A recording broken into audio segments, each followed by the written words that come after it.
So we are on chapter 9.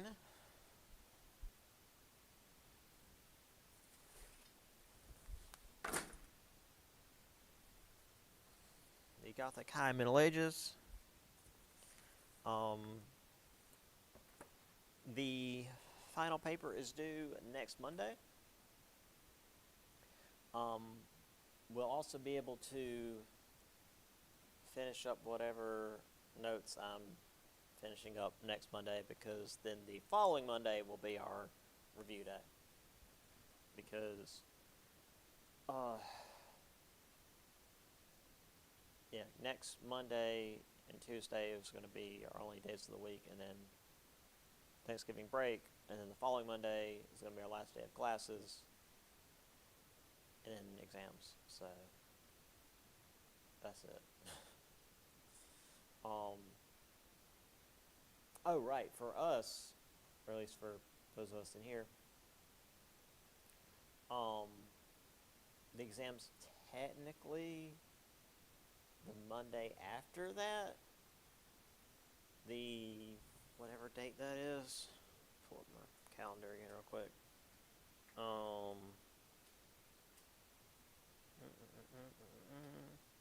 The 15th.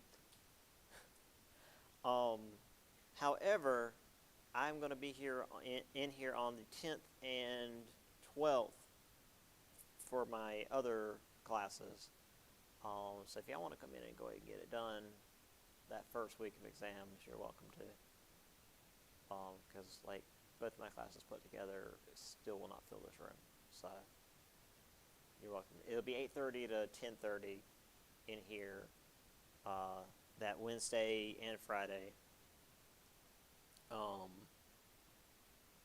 So even if you have an exam that day, you're welcome to come in after.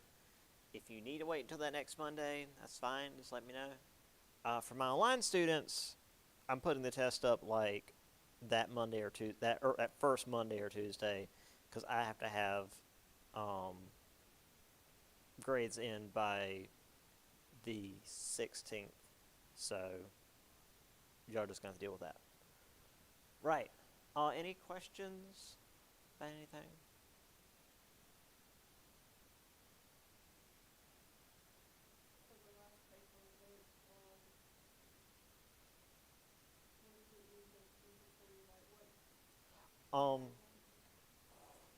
I mean, honestly, between Rome and I'd say the Renaissance, plenty of time. So just anything that happened between that time? Yeah. The default is on something we'll get to in this chapter, which is the high point of the Middle Ages. But you're welcome to do anything. If people, events, whatever.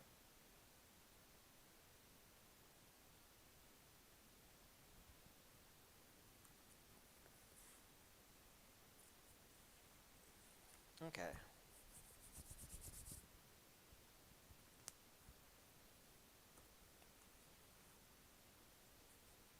So,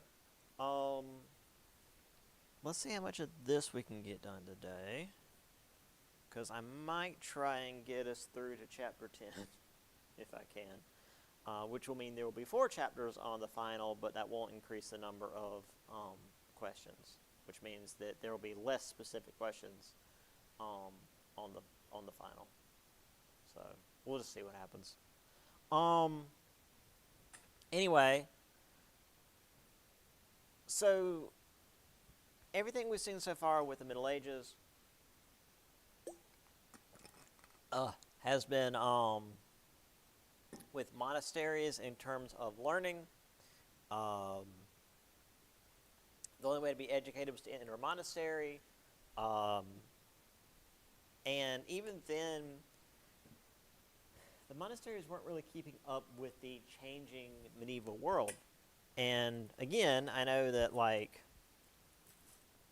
our view of the Middle Ages, at least based on writings from the Renaissance and past that, it's the Middle Ages were just stagnant and nothing really happened. Well, that's definitely not the case. So in the dynamic, changing world of the Middle Ages, the cathedrals, not the cathedrals, sorry, the monasteries are not keeping up. I got ahead of myself. Because they eventually created the cathedral schools. So basically, over the course of about 100 years, the teaching began to form up around the cathedrals rather than just the monasteries, and pretty much entire towns started to crop up. Students would all come in to learn from the master's teaching at said cathedrals. You had the trivium, which was grammar, rhetoric, and logic, and the quadrivium, which was math, geometry, astronomy, and music. Again, you can tell just kind of from the naming, this is all very classical styles of learning.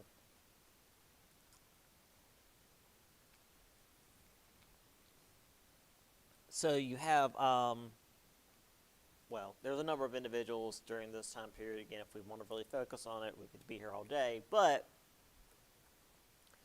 John of Salisbury, he was a humanist, which in the Middle Ages was still very much tied with the church. But he was interested in like the classical era and how it applied to how people lived and worked. And looked to logic and reason to explain how, just how the world worked, how things happened in the world. Again, though, this wasn't rejecting the church's way of thinking, but it was shedding some light on, oh no, there was a big storm last night, God must be pissed, and rather than like, hey, storms are a part of nature. You know, it's trying to make things less unknown.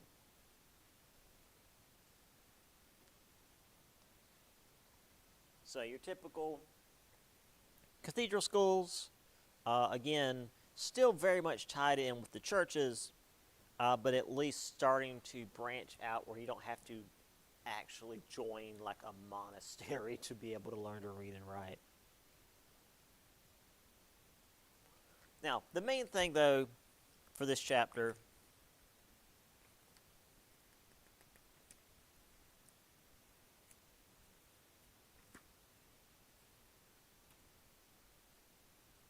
is Gothic architecture, hence the title of this whole section of the Middle Ages.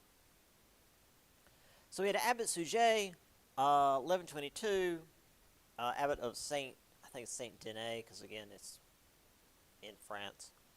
It was a monastery outside Paris, typically where they would bury royal families or bury kings. And he wanted to increase the prominence of this monastery. So he figured the best way to do that was to get a bunch of money and create a big fancy cathedral. He also promoted the king at the time, Louis VI, who was known as Louis the Fat. This was the guy that I was trying to remember. This was the guy that to put him on a horse, they had to use the medieval version of a crane. Like, this was a big dude. Yeah.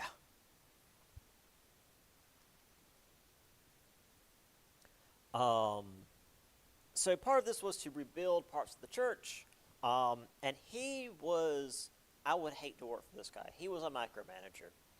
He personally went to oversee the quarrying of the stone, the harvesting of the trees to ensure that they were going to be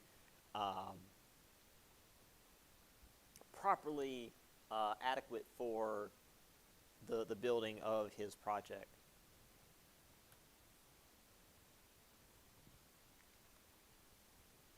So, they introduced buttresses, pointed arches. Now, this wasn't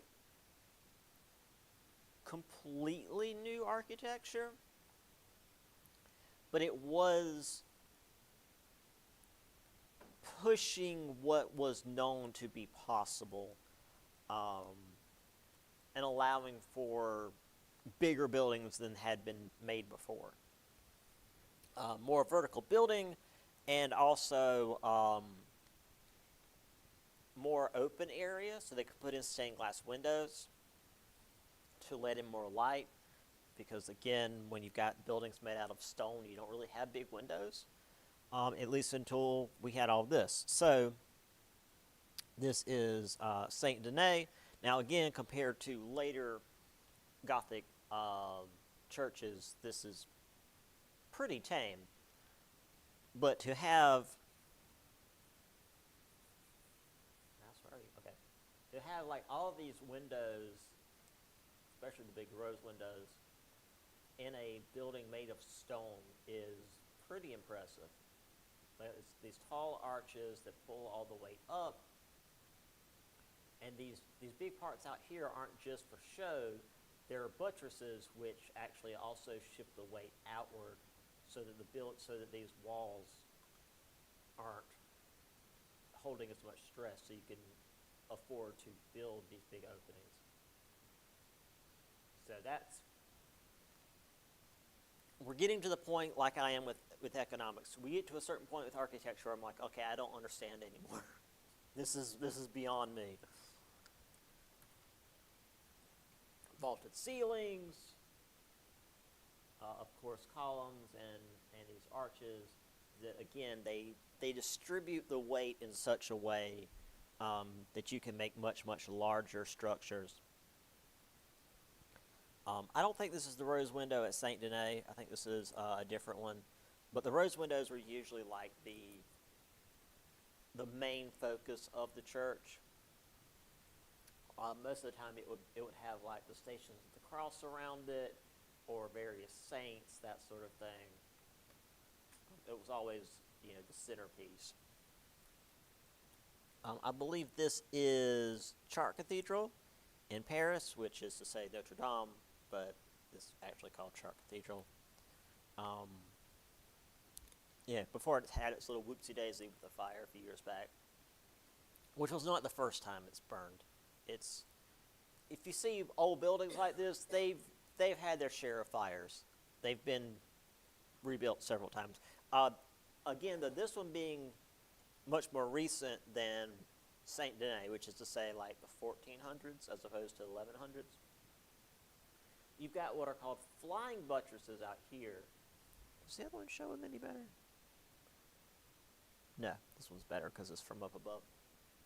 These buttresses are way out here with the architect to the building. And again, the walls are able to actually lean outward against these and give a bunch of extra space to put in all the windows that are in between these, which again we can't really see because of the angle. But you've got this huge rose window, and also just how tall it was able to get. And again, this shit was built by hand, more or less. Again, I said they had like a medieval version of a crane, but that's like, it's wood and it's basically a hinge, with a platform on one end. Most of this was built with like scaffolding and people just going up and moving the bricks one at a time. It took literally centuries to build these things. So yeah, this was, and you can see like the people down here, just to give you an idea of how big this is, because you see the doors, right? It's like, okay, well this is a pretty big building, but the doors are huge. Look how small the people are compared to the doors. This is a massive building.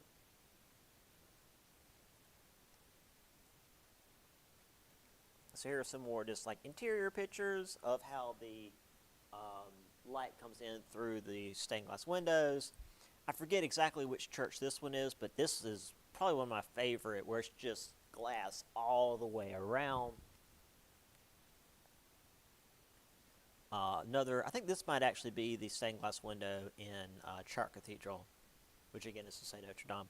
Because I remember at the main campus of Francis Marion, back when I was an undergrad, the art department was doing like some kind of sidewalk chalk, like extra credit thing, and they had to do some medieval art piece out of chalk, and this was one of them. And so yeah, that's like one of the major ones. So yeah. Anyway, back to everything else. So Bernard of Clairvaux. The Gothic High Middle Ages were a time of turbulent change. We won't see this kind of change again until really the Renaissance. However, this did also mean that some people would perhaps change more than others were comfortable with.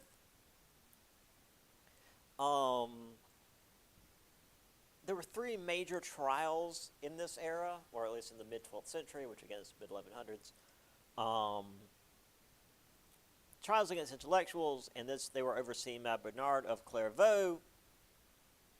He was known as being especially harsh on really anyone that he brought to trial. Cistercian, which is to say monastic movement for a simpler life, avoiding all entrapments of more materialistic medieval society. And they even condemned the decorations of Romanesque churches, seeing this as a distraction. And when I say Romanesque, I don't mean all this. This is Gothic. This is very much extra frills. I'm talking like the square churches from the last chapter, which almost look more like little forts than churches.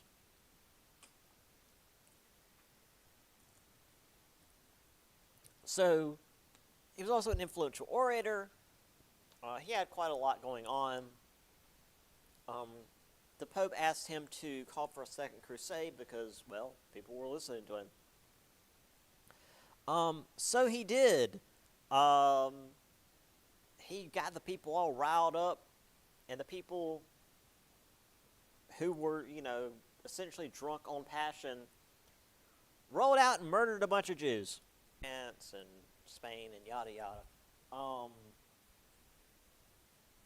They were all rivals with one another. And before they even made it to the Middle East, they got so pissed with one another that they just split up and went home. So the Second Crusade was a complete failure.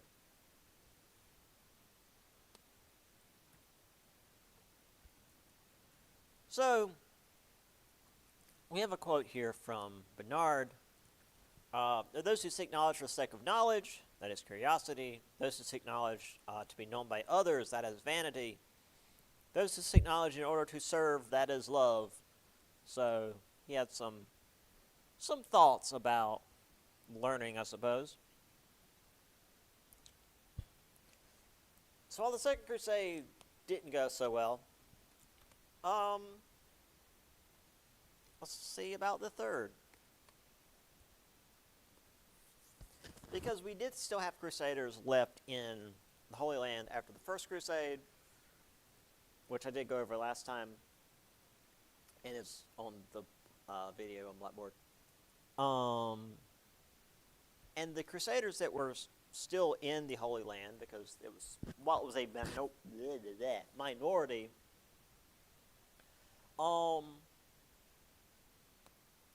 they were still the ones in charge, and many of them were largely coexisting with the Muslims that were there, because again, that was like 99% of the population.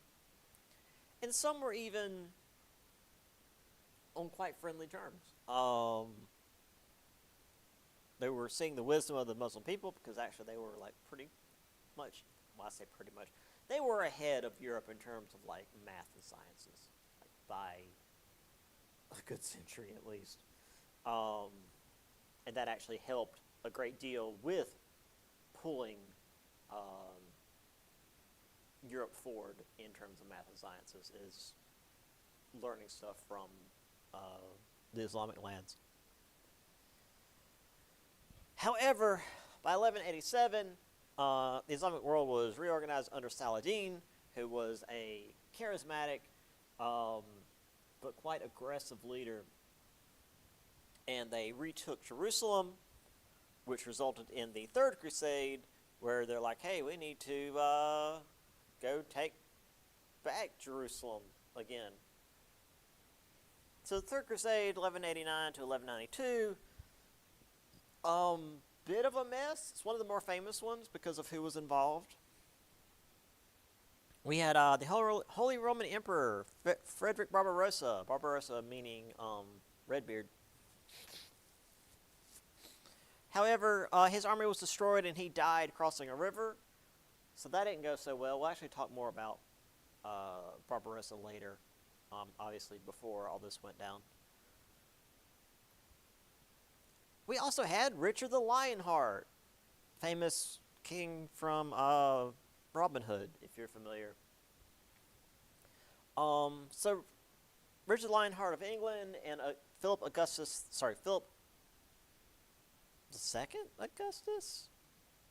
That's weird.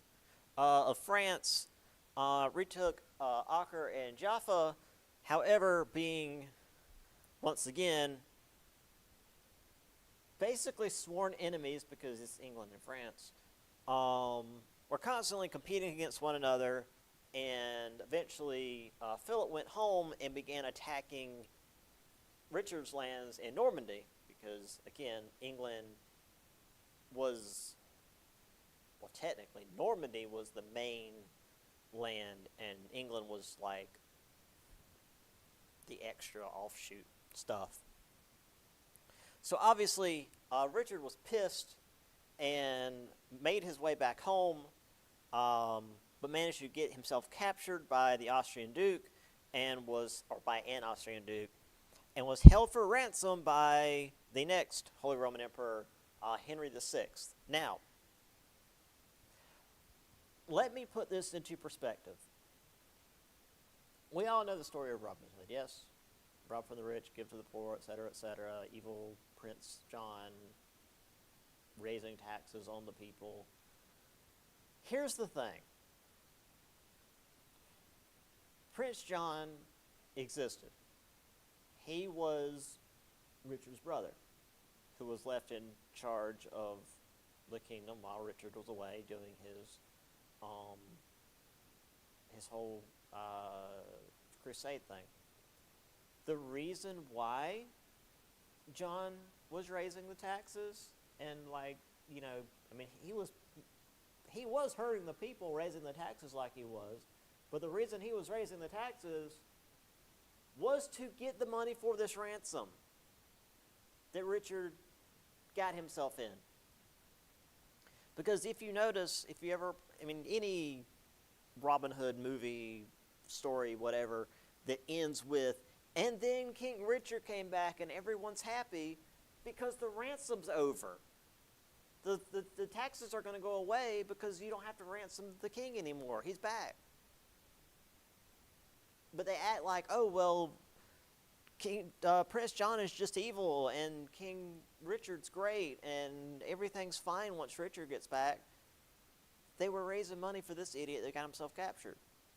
We'll talk more about Richard in a little bit, but I always like to bring that up when we get to this part because while Robin Hood, the individual, did not exist, the idea of fighting back against Prince John because he's taking all our money and King Richard's the good guy, that was the popular sentiment among the people. But it's Richard's fault. Speaking of King Richard, there's Sean Connery as Richard the Lionheart. That to me is always going to be my mental image of Richard. Speaking of, people at this time, Pope Innocent III, which is a hell of a name for a pope, especially considering what he gets up to. Because he issues the Papal Plenitude of Power, which is a horrific alliteration. But thanks to the investiture controversy, which if you I don't know if you guys were here for that one. That Pope Gregory the Seventh, um, basically, with the investiture controversy, um, the only people who could, or the only power who could make bishops, or really any um, church authority, was the Pope. And when the king tried to oppose that, the Pope excommunicated the king, and therefore the king had no power, and his own people were allowed to, / encouraged by the Pope, to overthrow him. And he very nearly lost his kingdom and his head. So this essentially gave, again, the Pope unlimited power.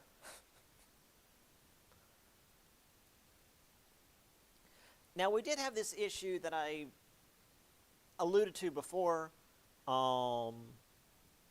pluralism, where a single person would hold multiple offices, which is to say, typically church offices,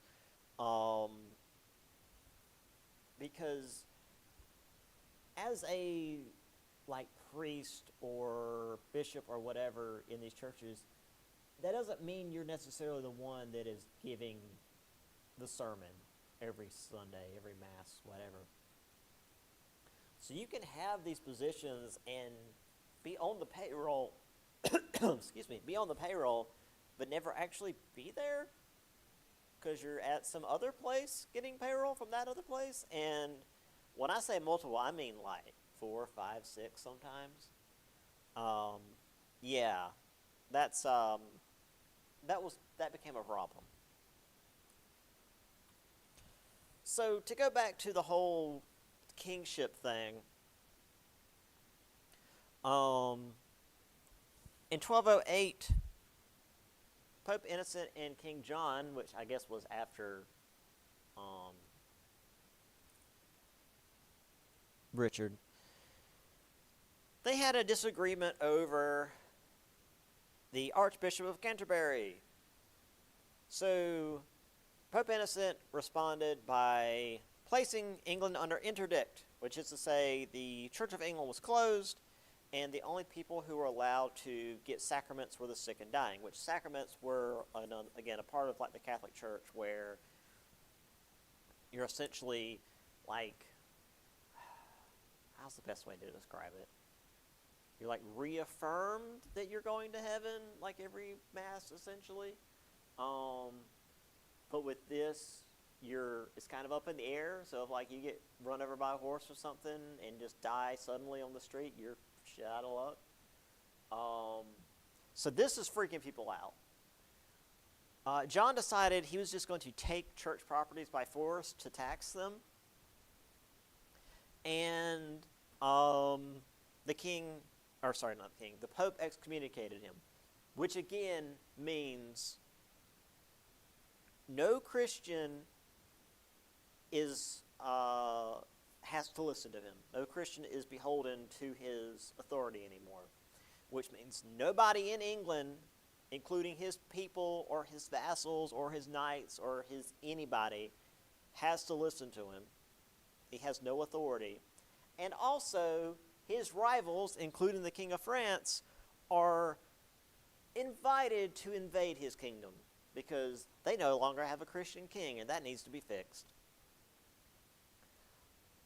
So before, where the king who had been excommunicated had to beg for forgiveness from the Pope as sort of a show of power,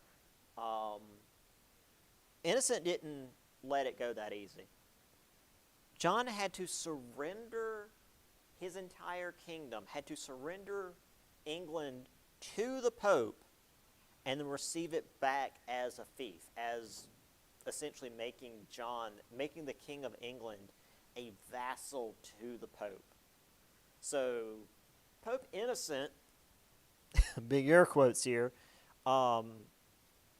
is going full medieval monarch Pope here. Here is, and again, great thing with this, he's doing this not before the Pope, but before the Pope's representative, who's just like going out and representing the Pope, because the Pope's not going to go to England. He's too busy. He's too important. The King of England has to get on his knees and offer his crown, and therefore symbolically all of England, to some schmuck who is just representing the Pope, and then is receiving it back as a gift from the benevolent Pope that you're going to take care of it for the Pope. Yeah, it was a power move, to say the least. All right.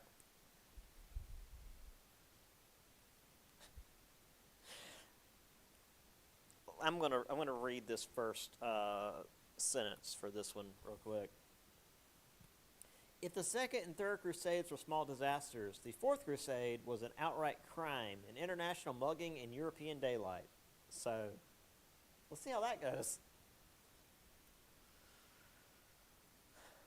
So, Pope Innocent sent legates to Constantinople to try to end the Great Schism. This is where the whole forcible solution thing came in. I got ahead of myself. It's like, I know this came up somewhere. I just don't remember where it was. So it's like, hey, let's end our disagreement over this whole schism thing, but specifically by you guys following our rules. Not, let's find a compromise, let's find a middle ground, you guys can do what you want, we will do what I want, we'll do what we want, but, we'll get along. It's, we should really stop fighting, and by that I mean you should do what I say. And then he threatened a forcible solution to the disunity of the church, if necessary, which again is to say, hey, all those crusaders we sent to the Middle East a few years back? Yeah, we can just do that to you guys. Meanwhile, he was preparing a crusade, not necessarily against Constantinople, but against, just Jerusalem again. Meanwhile, the Doge, or chief official of Venice, was bankrolling the whole thing. And also at this time, so this is 1195, Alexius, who was a claimant for the throne of Constantinople, told the Crusaders that, hey, not only will I pay you guys, or pay the debts that you guys owe to these hotshots in Venice, but I'll also give you money to go to Egypt and, spread the good word there, I guess. And also will reunite the East and West churches. All you guys have to do is murder the guy that's currently in charge and then make me emperor. Easy. So, 1203, the Crusaders made their way to Constantinople. They chased out the old emperor, made Alexius the current, or the new emperor, and everything was great. Until it wasn't, because Alexius didn't have the money he said he had. So the Crusaders, yeah,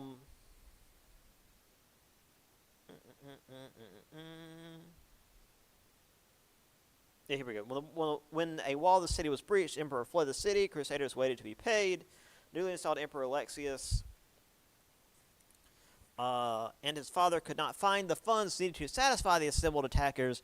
They were deposed. Alexius was strangled to death. At the urging of the Doge of Venice, the Crusaders continued the attack on Constantinople. April 12th, 2 ships financed by Latin bishops took 2 of the city's towers. A week later, Constantinople fell to the wayward Western Crusaders. For 3 days, they ran riot in the city, burning and looting many of the precious objects that Constantine and the Romans had transferred to the city centuries before were seized and sent west. Among them, 4 ancient copper horses that were mounted on St. Mark's Basilica in Venice. So, the Fourth Crusade, because again, the Crusades were meant to bolster Constantinople and fight off the Muslims. Yeah, they just burned the damn city down because they didn't get paid like Alexius said they would.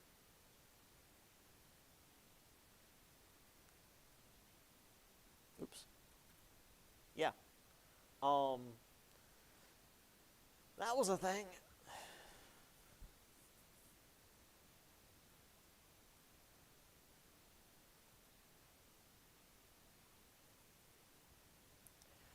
So let's pull back from all of that for a moment. So, despite all the various advances we've seen during the Middle Ages, um, agriculture was still the economy. Um, which, again, as I always say with my other classes, agriculture is basically the economy for most of the Western world until essentially the Industrial Revolution. Even with like trade and stuff, we're still essentially trading agricultural goods.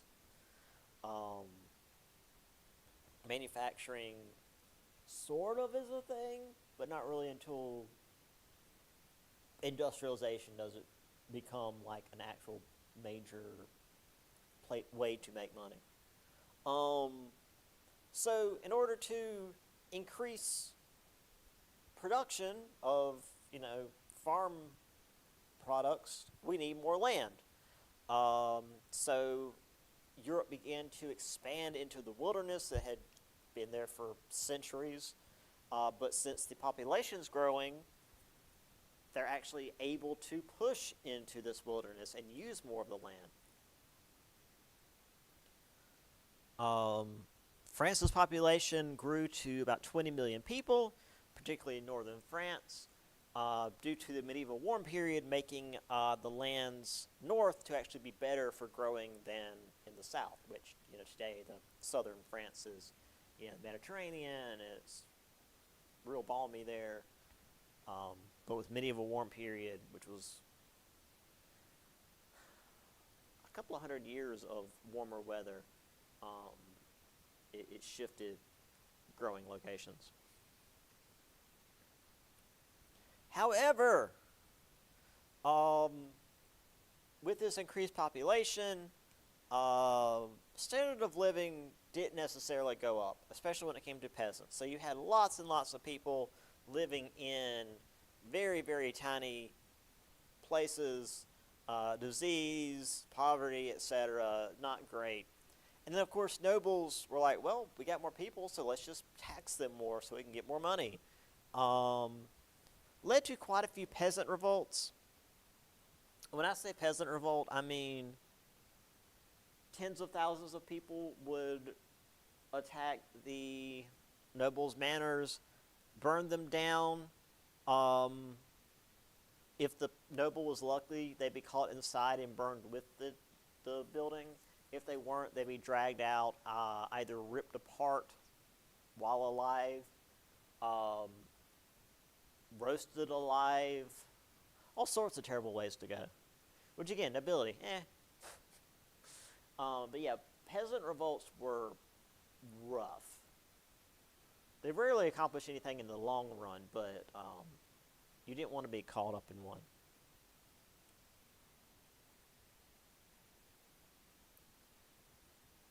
And, as we mentioned,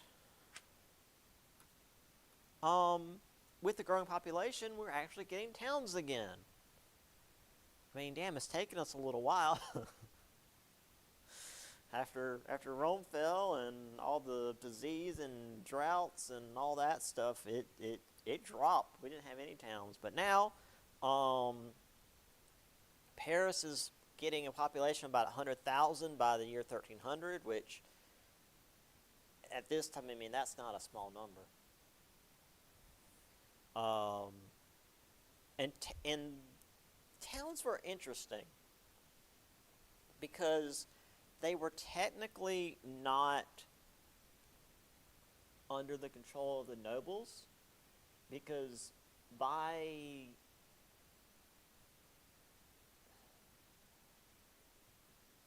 the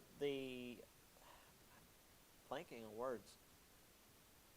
By tradition, nobility controlled the land, which is to say the countryside. The little villages and where the people grew all the food. But a town was technically not under a noble's jurisdiction. And while this didn't necessarily mean that the king had control over it, it did mean that this was area that a noble couldn't use and that a king could take advantage of, or at least deny a noble's power. Now, of course, the towns still relied on farms and villages for food, but towns started to bring back trade. So we had extensive networks of trade all throughout the medieval world, especially seaports, but that'll probably be like the next slide, knowing me.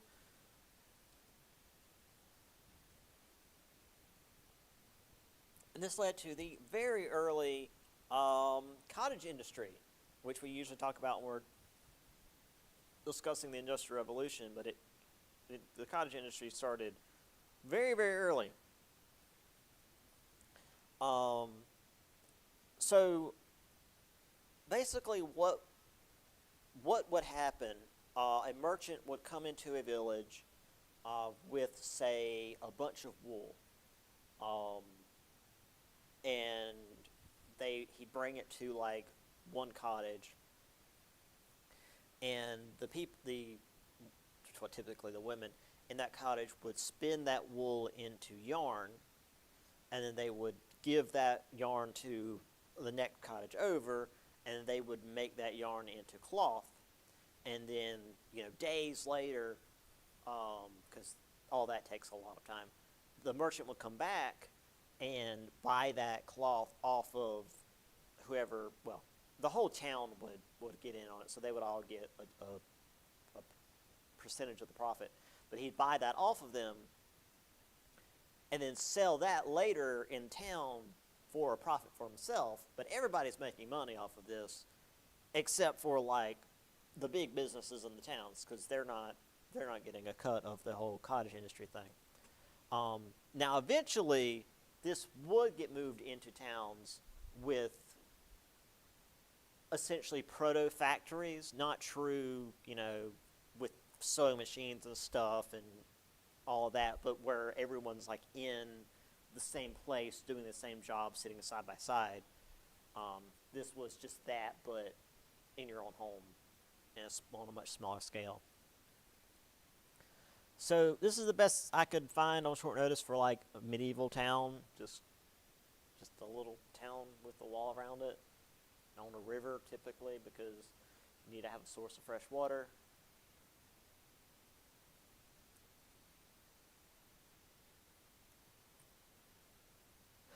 Guilds. Guilds were also very important in running industries and really the commerce of the Middle Ages. Associations of craftsmen control production of goods. This was the opposite of the free market. They would set up a monopoly essentially in a town.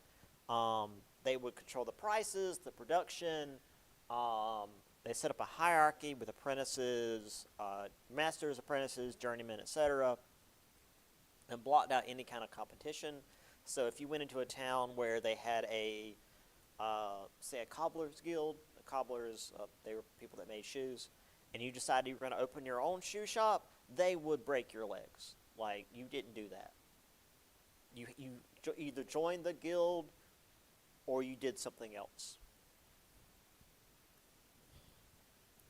And this guild system really caught on. Other professional groups set up guild-like systems. In the Italian city-states, there were guilds of notaries, those that made legal documents, because, again, this is the high Middle Ages. This isn't people scrounging in the dirt to survive. We're really close to what would eventually be the Renaissance in terms of levels of complexity of life. Merchants, universities would have similar master-apprentice hierarchies. We'll get to the universities a bit more later. And also, I told you I was going to get into this. Guilds were very important in setting up trade routes because, again, they were the ones that were organized.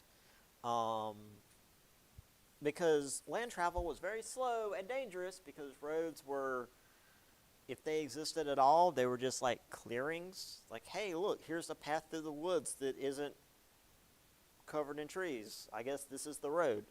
Um, there was no kind of paving. At best, there would be planks to like get you over the mud holes.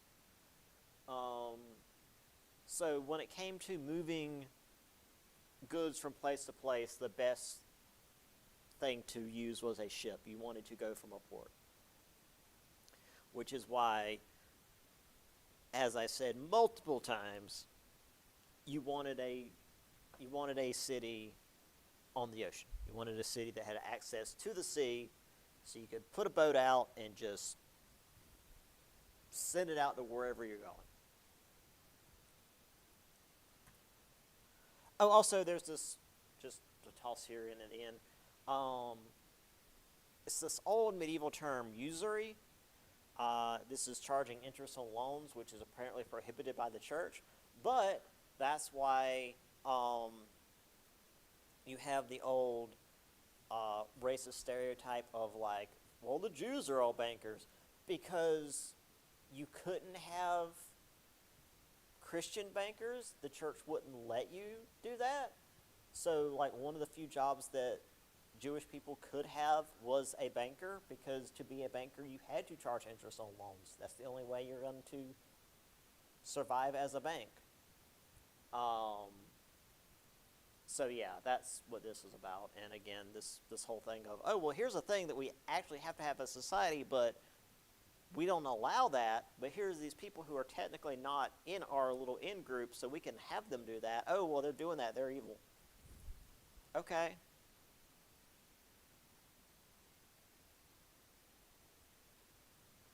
So here is your medieval town square, more or less.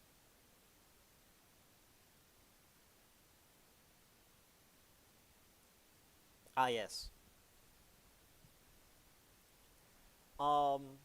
So there were issues of tolls. As I said, nobles didn't have any control over the towns, but they still didn't have control over the countryside. So for the traders who were coming in to, well, trade in the towns, they would set up toll bridges and toll roads on the way into the town, in the land that they still controlled, to try to get money off of the traders before they got there.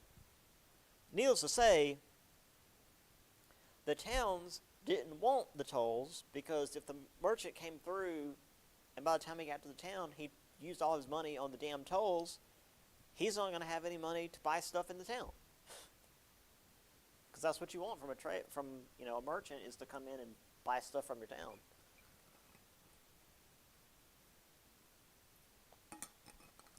So the towns would often be opposed to the countryside, which is to say the nobility, and there would, depending on where they were, one party would be stronger than the other. So you would either have reduced tolls if the city was stronger, or the tolls would be increased if the nobility was stronger. You know, it's people having different goals. So we also had communes popping up. Now, there's one particular commune in Lyon, in France. Let's see.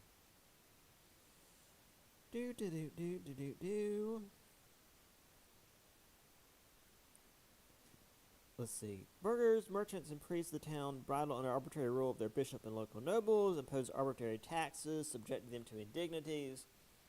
Even the king, when he visited the royal town, was forced to pay various fees. So they formed a commune, at which first the bishop, under some pressure, agreed. The bishop then dissolved the bonds of the association, broke his promises. Shopkeepers closed their shops, fearing the bishop and his nobles would plunder their goods. Angered the townsmen, etc., etc. went to the church one Sunday. One of them, thinking it was time to begin the riot, began to chant, "Commune, commune." The riot lasted for days. The conspirators murdered the bishop, hacking off his legs and leaving his corpse to rot in the street. Other aristocrats and associates of the prelate tried to flee, but were hunted down and murdered by the mob. So, yeah, sometimes the towns would be under the thumb of local nobility and various authority figures, and sometimes they didn't appreciate that, and they made that known.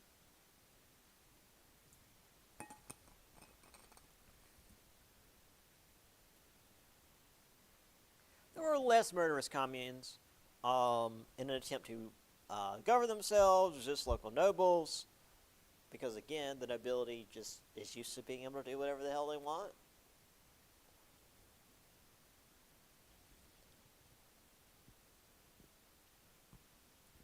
And actually, as we're getting into the as we're getting into the High Middle Ages, villages became more dependent on their agricultural trade because the cottage industries began moving into towns. Like I said, it wasn't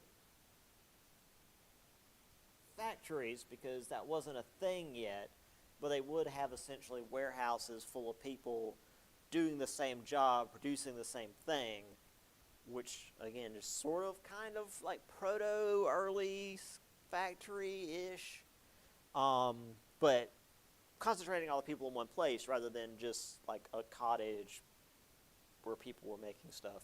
So the villages were only really producing food. They weren't producing cloth or, thread anymore.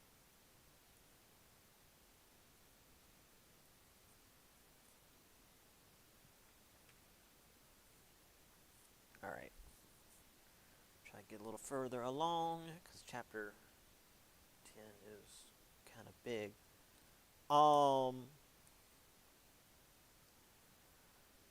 So the church was becoming more powerful, and people started to kind of question their, legitimacy. Not only were they really running the show when it came to political power, they literally could tell kings what to do. But the church had a lot of money. Like, have you seen all the stuff that was gold plated in these earlier pictures? They had a ton of money. So those who questioned the church, known as anti-papists, because they were against the Pope, were branded heretics and were either persuaded back into the fold, which is to say, tortured until they agreed to play nice, or cut off from the fold, which is to say, murdered. There was a particular group known as the Cathars that believed all things in the world were evil and refused to eat meat. Apparently, that was a thing. Practiced self-denial and ritual starvation. Their leaders, known as the good men or perfected ones, would outright starve themselves to death. So, a real dangerous group. They're totally going to be a threat. Apparently, Pope Innocent decided to sponsor a crusade against them. First, they sent the missionaries in to essentially tell them, hey, you guys got to stop doing what you're doing because we're about to come in and murder you. And then they sent the soldiers in to do the murdering. Under Simon IV de Montfort. Simon had his own reasons because the local nobles that were working with the Cathars had a lot of land and power, and Simon could go in and murder them with the Pope's blessing and take all their stuff, which he did. So, why not? Of course, as we've seen,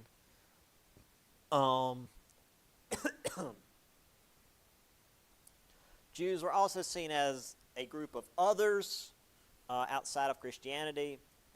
Many were forced to wear a symbol of their religion to set them apart. Boy, that's not chilling in the modern day. 1182, King Philip of France expelled all Jews from France, mostly so he could get his hands on their property to, tax them and stuff.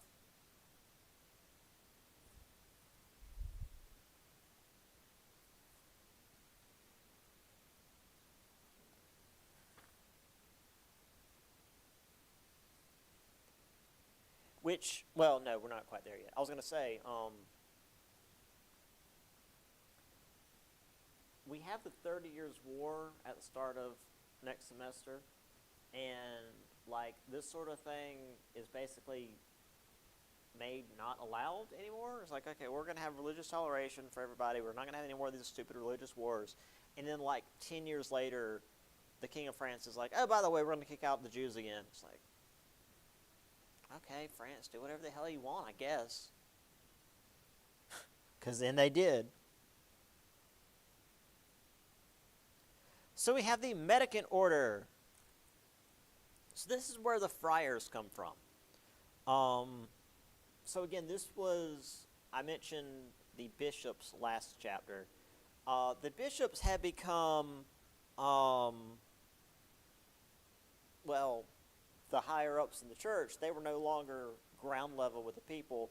And the friars were meant to kind of replace that. Also, they were, well, the monks who, again, were supposed to be like this closer to God because they were supposed to be, simple and living, lives of poverty. Well, they're all rich and fat now. So the Mendicant Order would basically swear oaths of poverty. They would go to the street level. They would beg on the streets to survive, essentially. And they were there with the people. They had to be on the streets to be able to understand the common man now in this new urbanized America, new urbanized Europe. The two main orders were the Franciscans and Dominicans. The Franciscans are, well, the ones named after Saint Francis. The Dominicans I'm more familiar with because the university I went, or technically college I went to for grad school, was a Dominican priory. They trained Dominican friars. It was quite interesting because they were just like walking around campus in their robes and everything. Friars would investigate charges of heresy, try to persuade heretics to come back to the church before, the guys with the swords came in.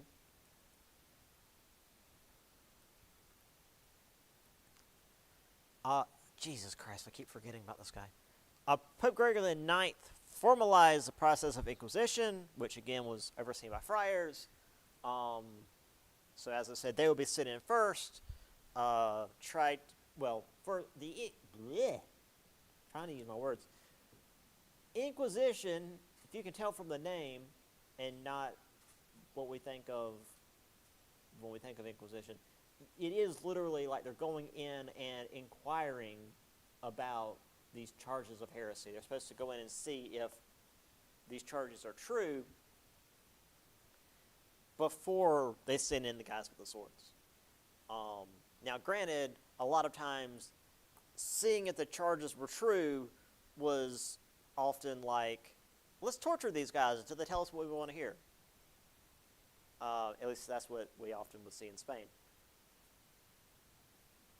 Now, I'm going to go ahead and warn you guys, because I spooked myself again. As I said, I went to Providence College, and they trained friars there. Well, this is their mascot.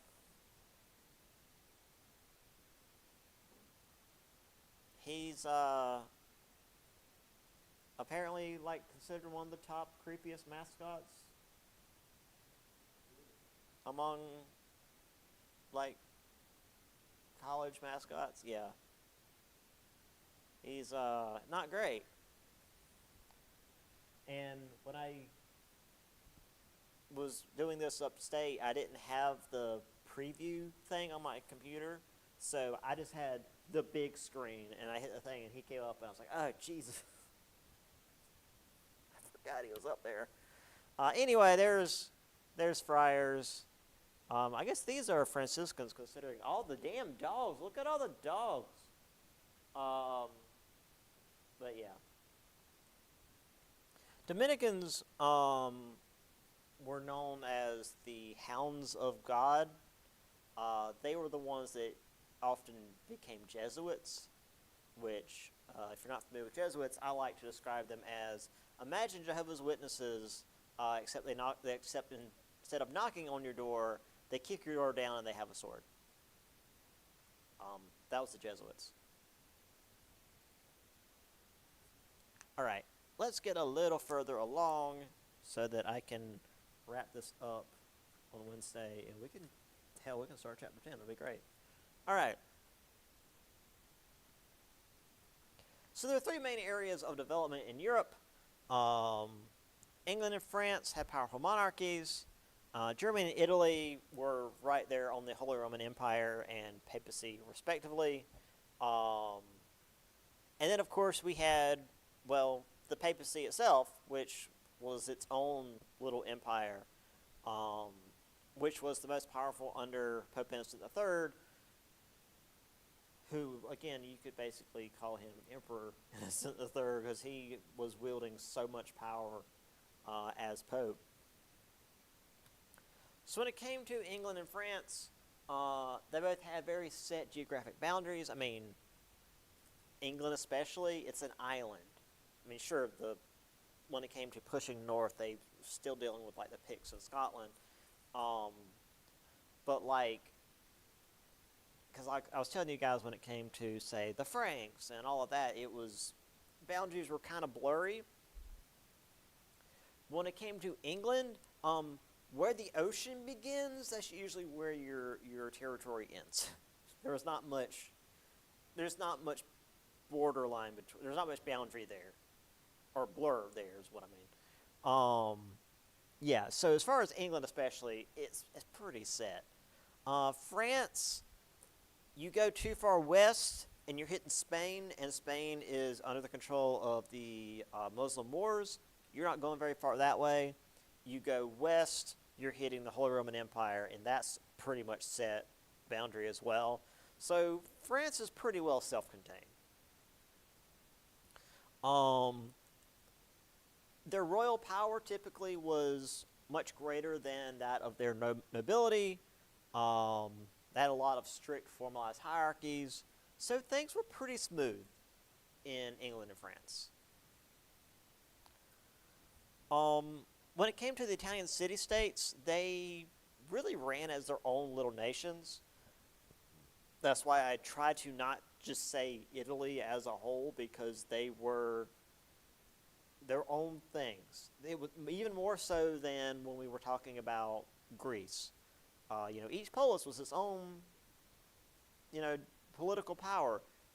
I would argue even more so when it came to Italy. They had the inner workings. They all had their own individual role on the world stage, especially places like Venice. And in Genoa, that is actually on this map as like it's kind of a rival to Venice. Now, you may notice this is in bold. It's probably important. The Magna Carta, which is just Old English for Great Charter. This was signed at Runnymede in 1215. King John of England was forced to sign it. Basically laid out what a king could and could not do, guaranteed certain powers to his nobles, weakened the power of the king, transferred much to the nobility. This was extremely important. This was the first, proper document that laid out specific powers of a king, and limited specific powers of a king. And it's like the founding document of English common law, which is to say, England doesn't have a constitution like we do. They don't have a, let's look to a single document for our thing. They have a shitload of documents from over the hundreds of years that England's been around that they can go back to and like look for precedent and whatever. And this is like the number one original document that starts with, is the Magna Carta. Because that's when it goes from the king has all the power and can do anything to the king's still a dude and we need to pull things down a little bit. So this is where it all starts. This is also in the book where we have the, where's it at? Yeah, 1270, no? Or is it 1284? 284. I don't freaking know where it went.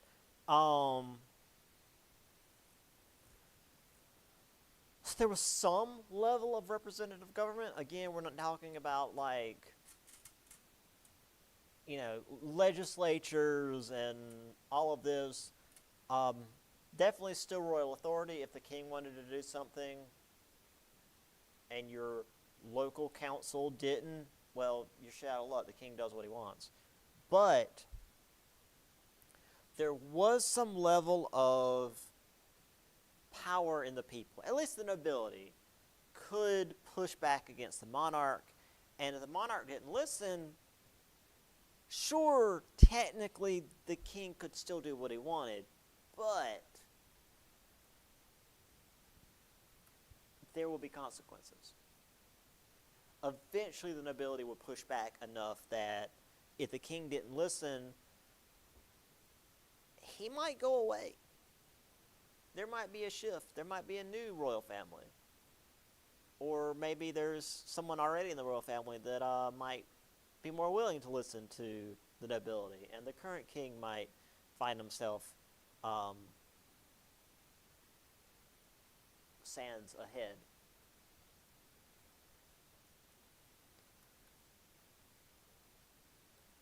All right. I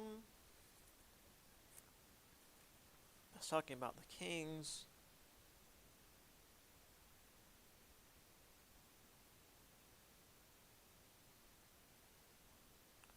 I'm kind of going to go on about that, so we can do that on Wednesday.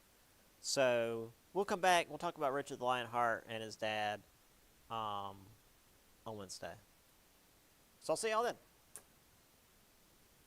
And we'll finish up this chapter and start chapter 9, chapter 10, and we'll finish that next Monday.